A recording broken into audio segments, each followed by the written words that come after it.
Nessa série sobre pontos do Evangelho de Paulo, eu vou para o terceiro ponto. Lembrando que Gálatas, capítulo 1, versículo 8 e 9, diz que se um anjo descendo do céu, se nós mesmos ou alguém vos pregue outro evangelho diferente daquele que já foi anunciado, considere anátema amaldiçoado.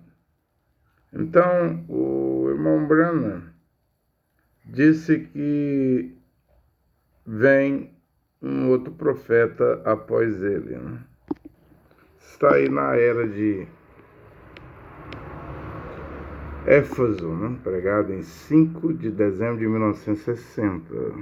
Como estudioso da mensagem do profeta William Branham, eu aguardo este outro homem, depois de William Branham chegar. Enquanto ele não vem, não posso ficar parado. É necessário pregar, ensinar, explicar a palavra de Deus, a Bíblia. Então, esse é o meu papel nessa hora. E eu trago aqui o terceiro ponto do Evangelho de Paulo.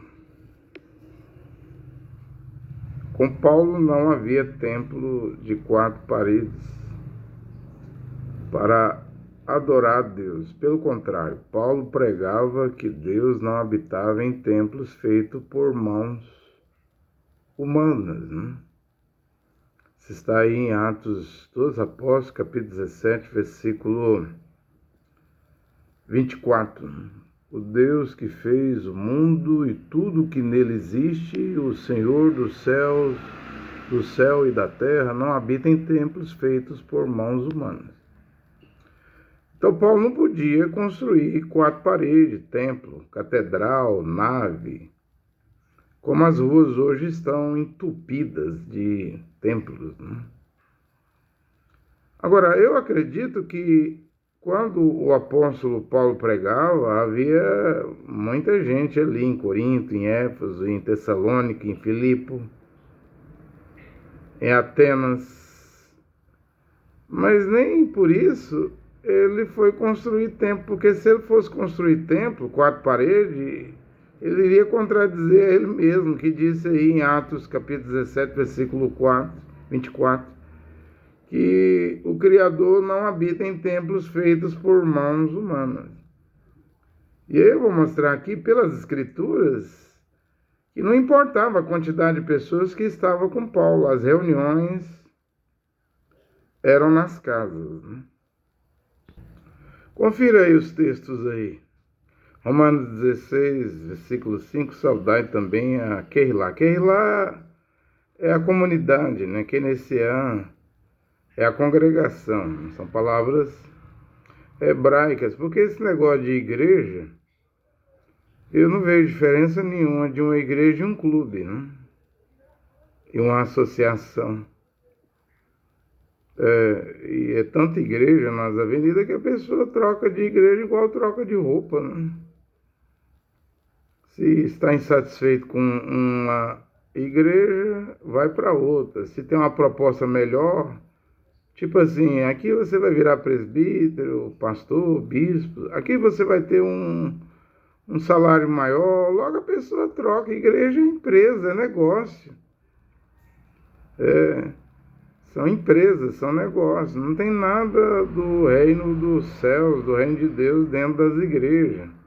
Agora, com Paulo era nas casas. Eu vou explicar por que é que com Paulo as congregações que lá eram nas casas. Você vai entender isso, por causa de uma regra aí que Paulo estabeleceu e essa regra precisava ser aplicada. Saudai também a Keilah que se reúne na sua casa. 1 Coríntios 16, 29, envia-vos efusivas saudações no Senhor, Áquila e Priscila, com a Keilah, a comunidade, a congregação que se reúne na casa deles, né? Então tem também Colossenses 4,15, saudai os irmãos de Laodiceia, isso é na Turquia, aquelas 7 que lá ali, Éfeso, Esmina, Pérgamo, Tiatira, Sardes, Filadélfia, Laodiceia, todas elas é na Ásia Menor, ali na região da Turquia hoje, né? Veja que o apóstolo Paulo, o primeiro mensageiro dos 7 mensageiros, era responsável pela a congregação keynesiana que é lá em Laodiceia, né? Por isso que hoje deve vir um homem à meia-noite, né, na última hora, porque a porta da graça, de acordo com Mateus 25, vai fechar na hora da meia-noite, né? E eu acredito que nós já estamos nessa hora da meia-noite, né? Onde vai haver um despertar para as virgens prudentes, né? Então ele era responsável por Laodiceia. Saudai os irmãos de Laodiceia e Nifas, bem como a Querilá que se reúne em sua casa. Filemão 2, a nossa irmã Apia, ao nosso companheiro de armas Arquipo e a Querilá que se reúne em suas casas. Então não tem templo, 4 paredes, porque Atos dos Apóstolos 17, 24, Paulo já disse que o Criador não habita em templos feitos por mãos humanas, né? Mesmo o tabernáculo de Salomão lá, o primeiro templo lá, era ali que Deus fez habitar o nome dele, porque ali só foi um pouco da Shekinah, da glória de Deus. Ele enche os céus e a terra. Um templo é muito pequeno para comportar o Criador dos céus e da terra. Ali era para fazer habitar o seu nome. Sim, era um lugar de orações. Atos 2,42, mesmo os Ihudim, eles reuniam de casa em casa. E Atos 4 diz que Pedro, Quefas e Ronan João iam orar no templo, né? Até a destruição do ano 70, mesmo os machiânicos, os judeus que criam o Yeshua Mashiach, ainda usavam o templo para orar, porque aquele templo lá está num lugar sagrado, num lugar santo. Hoje tem a mesquita lá de Al-Aqsa, o Domo dos Espíritos, e o Domo da Rocha lá, debaixo do que cobre o lugar santo, tudo pertencendo aos muçulmanos. Hoje não tem como os iudinhos, os judeus, ir orar nem no lugar sagrado. Já não tem templo e o lugar sagrado, no momento, não pertence aos judeus. Agora, com Paulo, não tem templo. Agora, eu vou explicar aí por que não pode ter templo, 4 paredes. Agora, um templo é um local de reuniões públicas. E pela lei dos países, todos podem entrar e frequentar. A entrada é livre, né? Igual um bar, uma loja, um shopping, um estacionamento, tudo que é público, lanchonete, padaria, pizzaria, restaurante, cinema, campo de futebol, estádio de futebol, todos têm o direito de entrar e vir, e ninguém pode impedir. E os templos seguem esse mesmo padrão, o templo da Assembleia de Deus, da Batista, da Adventista, da CCB, da Deus é Amor, da Sara Nossa Terra, da Universal, da Mundial, da Internacional, segue o mesmo padrão das lojas. Estão abertos lá, alguns estão abertos até 24 horas, entrada franca, embora lá tem pedágio, né? Tem cobrança de oferta, de dízimo. É claro que o pastor, o dirigente, não vai enfiar a mão na sua carteira, mas ele vai fazer uma lavagem cerebral, esses bispos, apóstolos, profetas de igreja, pastores, vai fazer você mesmo meter a mão na sua carteira e dar o dinheiro a eles, né? Eles têm esse poder lá com o microfone, as plataformas, os púlpitos, né? Os ar-condicionados, as orquestras, os cantores, tem todo um trabalho. Às vezes um culto dura 2, 3 horas para fazer a lavagem cerebral, até fazer você meter a mão na sua carteira e dar o dinheiro para os líderes, né? Sem falar que há igrejas que têm várias ofertas num culto, né? Faz você meter a mão na carteira várias vezes numa só reunião. É loja, isso é empresa, né? Isso é negócio. Porém, veja aí a escritura aí, que eu vim mostrando. As reuniões eram nas casas. E eu coloco aí, porque uma casa é uma propriedade particular. Então, você só entra numa casa particular, privada, se o proprietário permitir. Aí você vai entender por que Shaul, Paulo, o apóstolo Paulo, com ele as reuniões, não importava a quantidade, deve ser nas casas. Considere também o que Paulo disse a respeito daqueles que se dizem irmãos e vivem em pecado, e diz que, Paulo diz que eles devem serem afastados da congregação. E a única maneira de fazer isso é acabando com os templos de quatro paredes, porque como é que vai afastar um irmão, uma irmã que não abandonou o pecado? Se as portas da igreja é pública. Agora, sendo aquele lá numa casa, como a casa de Ámpia, de Áquila e Priscila, Arquipo, né? Tá aí as escrituras, né? Se uma pessoa não vive bem, não tem uma boa vida, né? O proprietário diz lá, claro que o proprietário lá, o responsável, nós vamos ver aqui que vai ser um episcopo, um presbítero, né? Vai dizer para ele, para ela, ó, você está afastado. Seu comportamento não condiz com nossa fé em Yehoshua Mashiach. Então, você não vai vir mais. Você vai ver aqui que Paulo não só manda afastar da congregação, mas proíbe até sentar para comer junto, tomar café da manhã, almoço, lanche, janta, com alguém que se diz irmão e vive no adultério, é um ébrio, vive no alcoolismo, vive na devassidão, na imoralidade. Com tal, o Paulo diz que não é nem para sentar e comer. Não é para ter relações com quem não vive bem. Veja bem, considere também o que Paulo disse a respeito daqueles que se dizem irmão e vivem no pecado.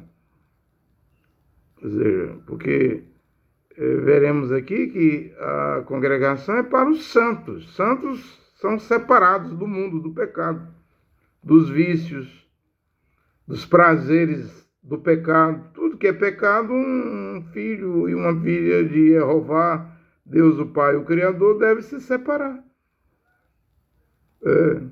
Agora, alguém estava me perguntando se Paulo era maior do que Jesus. Bem, eu não creio em Jesus, eu creio em Yehoshua Mashiach. Mas eu sei por que ele estava perguntando. Ele até citou a escritura que o Mashiach sentava para comer com os pecadores, né? Mas na hora da crucificação, crucifica os pecadores, a multidão. Pediu para crucificar o Mashiach lá, diante do julgamento de Pilatos, Pôncio Pilatos, né? E o Mashiach também não confiava em multidões e em pecadores, não. Na verdade, ele sentava para comer com pecadores, mas ele não pecava. As prostitutas, os bêbados, os ladrões, todo tipo de pecador vinha a ele, mas ele queria transformar esses pecadores. Vamos ver que lá em Atos dos Apóstolos, capítulo 1, o resultado do ministério de Yehoshua Mashiach é menos de 120 almas. Para quem teve uma multidão de 5.000 homens, sem contar mulheres e crianças, depois dele encher o estômago, a barriga deles, eles queriam aclamá-lo como rei da Judéia, E o Mashiach se ocultou, porque sua missão não era política. Ele não era um líder político. Mas o Mashiach frequentava a sinagoga, mas foi expulso. E lá em Apocalipse, na era de Esmina, diz que sinagoga é sinagoga de Satanás. Então, nem sinagoga dá para ir hoje do judaísmo aqui no Brasil e no mundo, né? Tá cheio de sinagoga também, as ruas, né? A questão aqui agora é santificação. A única maneira de ter isso é acabar com templos, né? Pelo menos os eleitos, os escolhidos, não vão mais frequentar templos de quatro paredes. Paulo disse em 1 Coríntios 5 que fazia separação dos de fora, os incrédulos. Ele fazia isso, para com os de dentro, os santos, os kadosh, né? Que são esses que viviam a vida, ao crer no evangelho de Paulo, longe do pecado. E ele mandou fazer separação. 1 Coríntios 5,11, não vos escrevi-vos que não vos associeis com alguém que traga o nome de irmão e não bastante seja impúdico, ou avarento, ou idólatra, ou injurioso, ou beberrão, ou ladrão, com um tal homem não deveis nem tomar a refeição. Está aí a escritura, não deveis nem tomar a refeição. Vejam, se não pode comer junto com alguém que se diz irmão e não abandonou o pecado, muito menos sentar junto para congregar. Essa é a ordem. Vamos ver aqui. Nós vamos ver aqui. Paulo diz aí, 1 Coríntios 5,12, acaso compete a mim julgar os que estão fora? Não são os de dentro que vós tendes de julgar? Que os santos vão julgar o mundo, vão julgar os anjos, e os santos têm que ter discernimento aí e julgar, né? O Machia não falou lá em Mateus 18, se o teu irmão pecar contra ti, vai ele repreenda, se não te ouvir, leve 2 ou 3 testemunhas, se não ouvir as 3 testemunhas, leva o caso a querrilá, a congregação, não ouvir na congregação, expulse-o, torne ele um pagão. Porque na congregação não é para qualquer um permanecer lá, não. Mesmo no tempo do rei Davi, Davi profetizava isso, os ímpios, os pecadores não permanecerão na congregação dos justos. Então, no evangelho de Paulo, que é o evangelho da palavra original, as congregações não eram para ímpios, para pecadores, né? Mas era para pessoas que abandonassem o pecado, né? Os de fora, Deus julgá-los-á, né? E veja como Paulo tratou o caso de alguém que tomou a madrasta, a mulher do seu próprio pai, e os irmãos lá da congregação da cidade de Corinto, na Grécia, estavam tolerando esse pecado no meio deles, quando Paulo mandou afastar da congregação. Paulo mandou afastar mesmo. Aquele rapaz lá que tomou a mulher do seu pai, a própria madrasta, né? Até lá no livro de Levítico, lá, vai encrar, né? A Torá tinha 613 mitzuvá, mandamentos, né? Era proibido o filho tomar a mulher do pai, é uma maldição, né? E os corintos aí deixou passar esse pecado. E eu coloquei aqui, porque um tomate, uma laranja podre, é capaz de apodrecer toda uma caixa de frutas, né?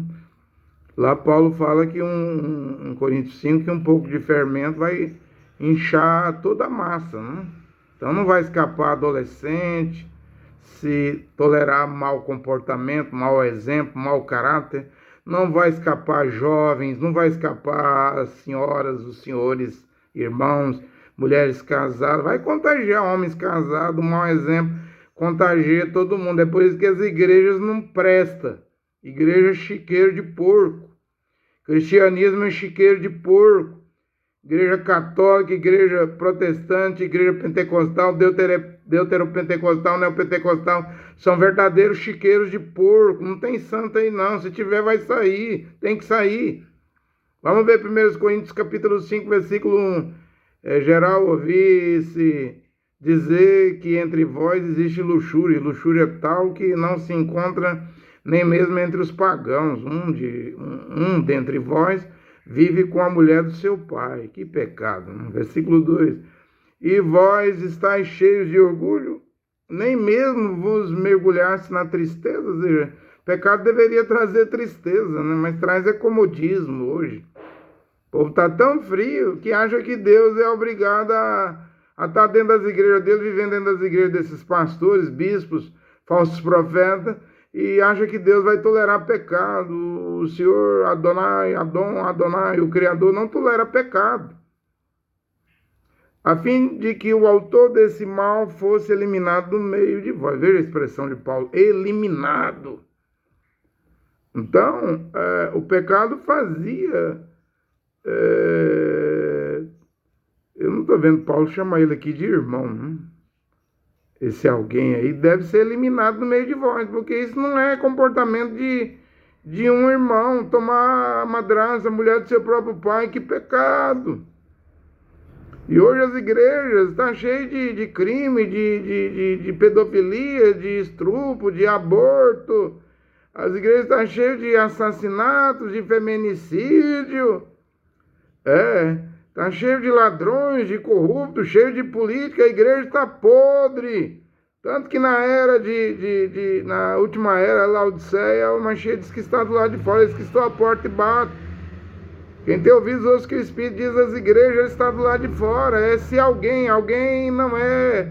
não é sistema religioso, é um indivíduo. Se algum indivíduo abrir a porta, aí é o coração, entrarei em sua casa, porque vós sois o templo, 1 Coríntios 3, a casa de Deus não é quatro paredes, é o corpo humano, que tem, você tem corpo, tem alma, tem espírito, e sua alma e seu coração é onde o Criador quer morar, mas ele não pode morar num corpo, porque você também é um templo, é um vaso, um copo, não um corpo, um copo, um vaso, um copo sujo, podre, encardido de bactéria, de micróbio, de sujeira, de lama, de podridão. A mãe não põe leite, água para dar para a criança, tem que ter uma asepsia ali na torneira, tem que ter uma santificação, tem que mudar de vida, mudar a maneira de falar, a maneira de vestir, os lugares,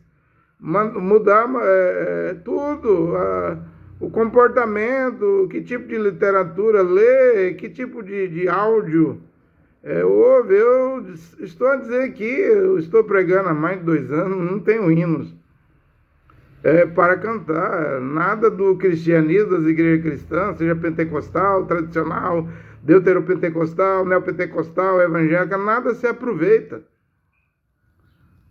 Aí Paulo diz aí, quanto a mim, ausente no corpo, mas presente em espírito, já julguei como se estivesse presente. Aquele que assim procedeu, aí, como é que vai proceder aquele lá?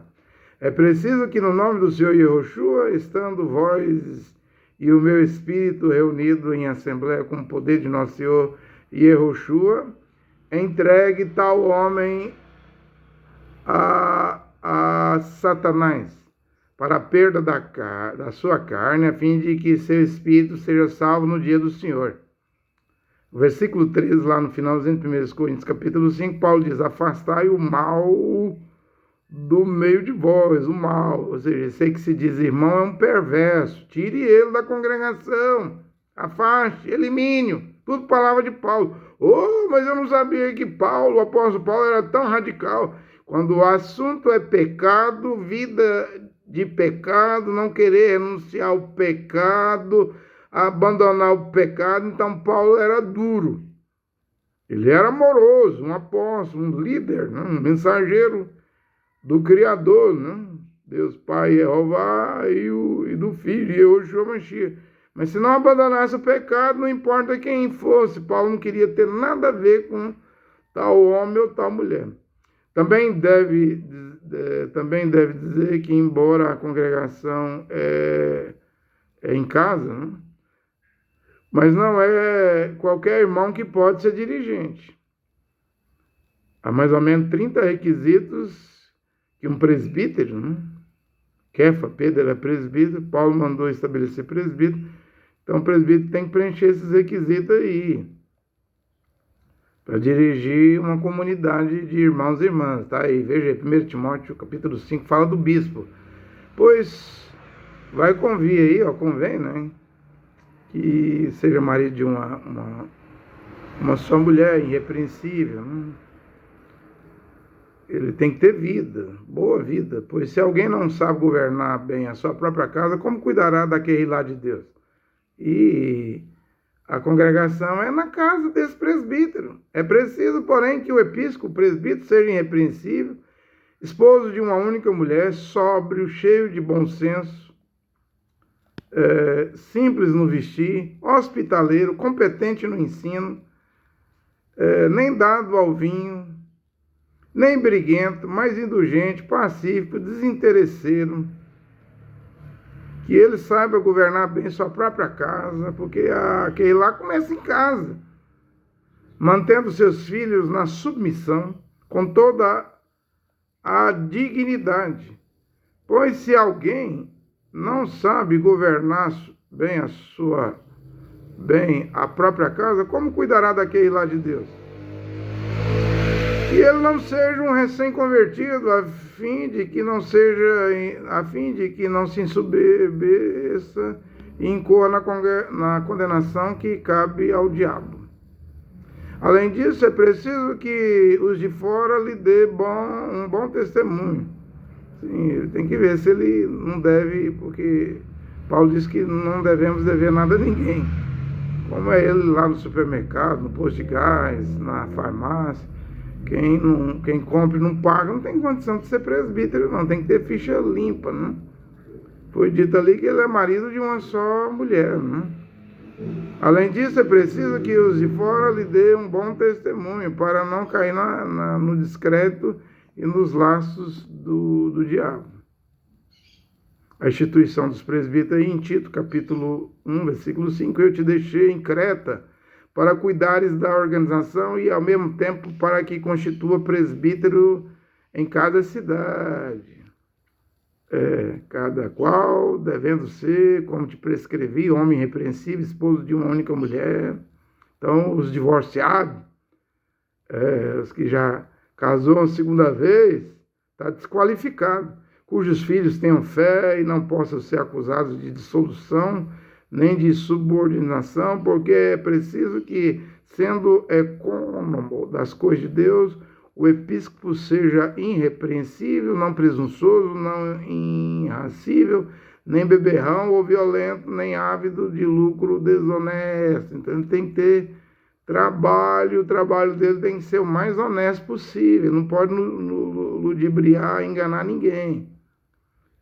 Mas seja hospitaleiro, bondoso, ponderado, justo, piedoso, disciplinado, de tal modo fiel na exposição da palavra que seja capaz de ensinar sã doutrina, como também de refutar os que a contradizem. Então está aí todo esse critério, essa regra, sã doutrina, que deve voltar hoje, né?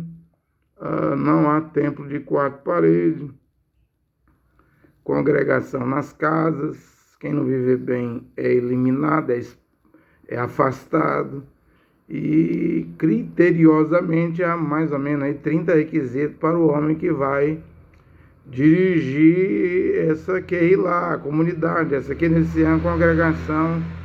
Então a coisa é séria, né? Está nas mãos do Criador Deus, Pai Jeová, e do mediador e salvador entre Deus e os homens, que é Yeshua Mashiach, trazer de volta essa QI-lá hoje, no século 21.